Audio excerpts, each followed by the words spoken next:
After World War II ends, the Soviet Union captures thousands of German soldiers and forced them into labor camps. One of these camps is located in Siberia. It's a massive prison where German soldiers work in lead mines, extracting ore from the ground. The security at this camp is actually pretty loose. Guards don't monitor everything closely, but escape is basically impossible. Why? Because the camp is surrounded by endless ice and snow. It's 14,000 kilometers away from any human settlement. The temperature drops to deadly levels every single night. If a prisoner escapes, they'll freeze to death in the Siberian cold within days. It's better to stay imprisoned than to die in that frozen wasteland. But there's one prisoner who doesn't accept this reality. His name is Claim Frel. He's serving a 25-year sentence. He's desperate to see his wife and daughter again. Claim decides he's going to escape, no matter what the cost. One night, Claim sneaks into a coal train heading away from the camp. As the train moves, he looks out and sees stars in the open sky for what feels like the first time in years. He's so happy. He's finally free, but his freedom doesn't last long. Russian soldiers stop the train. When Claim looks out, he sees a soldier pointing a rifle directly at him. He's captured immediately. As punishment for attempting escape, the warden throws Claim into an open-air cell, basically a cage with no protection from the freezing cold. He spends 2 days and 2 nights in this cell, exposed to temperatures below -40 degrees. On the 3rd day, the warden releases him and tells him, "Your fellow prisoners have been waiting for you." But when Claim sees his fellow prisoners, they're holding sticks and clubs. They attack him immediately. For 2 days, while Claim was in the isolation cell, the guards withheld food from all the other prisoners as punishment for his escape attempt. The prisoners are starving and angry. They beat Claim brutally. He ends up in the camp hospital, seriously injured. The camp doctor, a German prisoner himself, treats Claim's wounds. The doctor is impressed by Claim's courage and refusal to give up. Claim tells the doctor, "I want to try to escape again.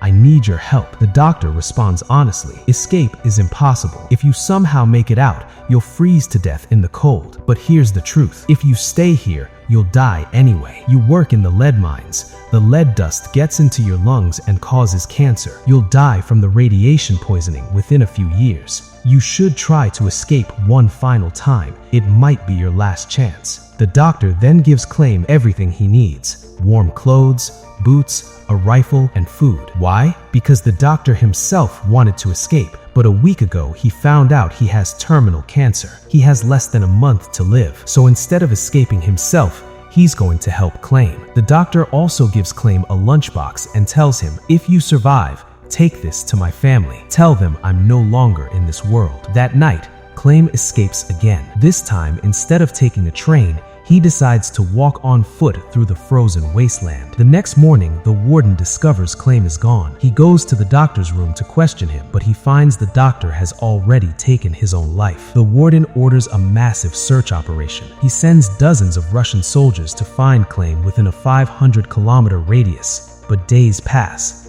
then weeks. No sign of Claim. Everyone assumes he's frozen to death somewhere in the ice.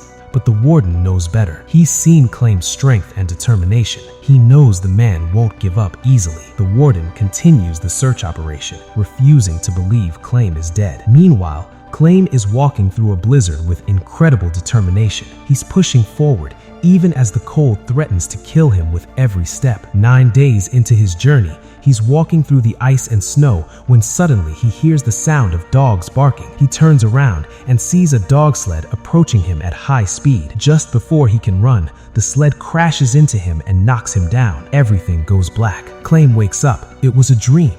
Just a nightmare brought on by extreme hunger and exhaustion. He's been walking for 9 days straight. His food is gone. Hunger and fatigue are destroying his body, but he doesn't stop. He keeps moving forward. A few days later, his body gives out completely. He collapses from hunger and passes out. When Claim wakes up, he hears a strange sound. He sees a seal nearby. His eyes light up. This is his chance to survive. He pulls out his rifle and takes aim. He misses the first shot, and the seal starts to run. Claim chases it desperately, but before he can shoot again, the seal almost reaches the water. Claim uses his last bullet. This time, he hits it. The seal dies. Claim is ecstatic. Now he has food. He can continue his journey. For the first time in days, he eats until he's full. Then he rests and continues walking. Claim is now walking alone through an endless frozen landscape. There's nothing but ice and snow in every direction. The isolation could destroy his mind. To stay sane, he talks to himself constantly. He gives himself pep talks. He reminds himself why he's doing this. His family is waiting. He uses a compass to make sure he doesn't get lost in the white wilderness. Days turn into weeks. Weeks turn into months. After 2 months of continuous walking, Claim sees something that makes him cry with joy.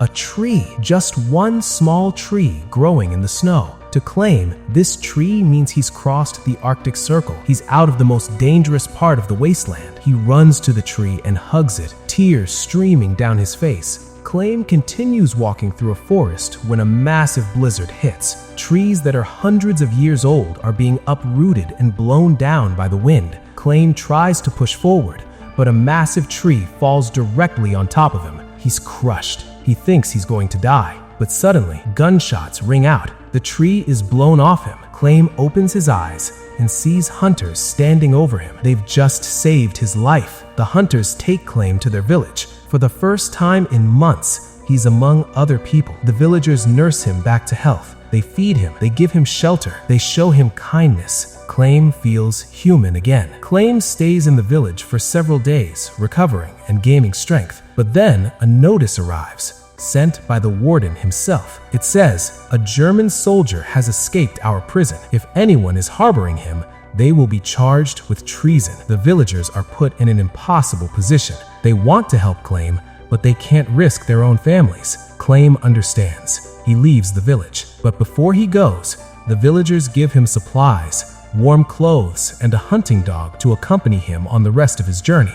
Now, Claim has a companion. The dog helps ease the loneliness. After many more days of walking, Claim and his dog see a mill in the distance. The dog gets excited and runs inside to look for food. Claim follows to protect his dog. Inside the mill, the workers recognize Claim as the escaped prisoner from the notices, but instead of turning him in, they listen to his story. Moved by his suffering and determination, they feed him, they take care of him. Then they put him on a train heading to Germany. Claim is filled with hope. He thinks he's finally going to make it home, but he doesn't know that the mill owner has already contacted the warden. Claim's train approaches the station. Through the window, he sees soldiers waiting on the platform. It's the warden. He's been waiting for Claim. Claim doesn't hesitate. The moment the train slows, he jumps off and runs. The soldiers chase him. He sprints across the railroad tracks, desperately trying to escape. But suddenly, the warden appears directly in front of him, blocking his path. Claim's heart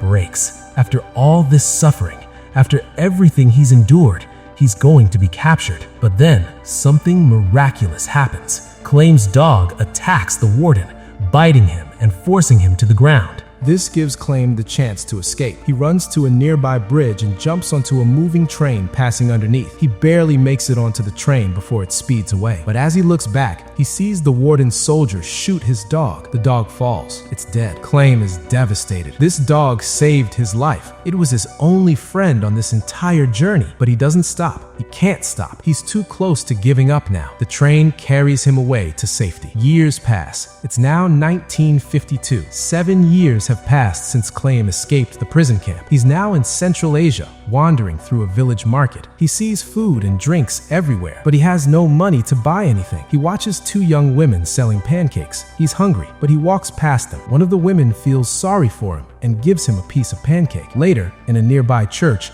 a Jewish man approaches him. This man was also once a prisoner of war, so he understands what Claim has been through. Instead of turning him in to the police, he helps him. He takes Claim to his home. Claim showers, rests, and recovers. He gains back some of his strength and his dignity. The man gives Claim a forged passport so he can cross the Russian border and reach Germany. Claim travels toward the Russia-Germany border, holding his new passport. When he reaches the border, he shows it to a Russian soldier. Claim is terrified. What if the soldier recognizes him? What if the passport is discovered to be fake? But the soldier doesn't suspect anything. He stamps the passport and allows Claim to cross. Claim is so happy he can barely contain his laughter. He walks onto a bridge that will take him from Russian territory into German territory. But halfway across the bridge, a bright light hits him. He looks up and sees the warden standing in front of him on the bridge. When Claim turns round, He realizes he's still on Russian soil. The warden can still arrest him. Claim's heart sinks. After everything, after years of suffering, walking thousands of kilometers, nearly dying multiple times, he's about to be captured. He's been so close, so incredibly close. But then, the warden does something completely unexpected. He steps aside.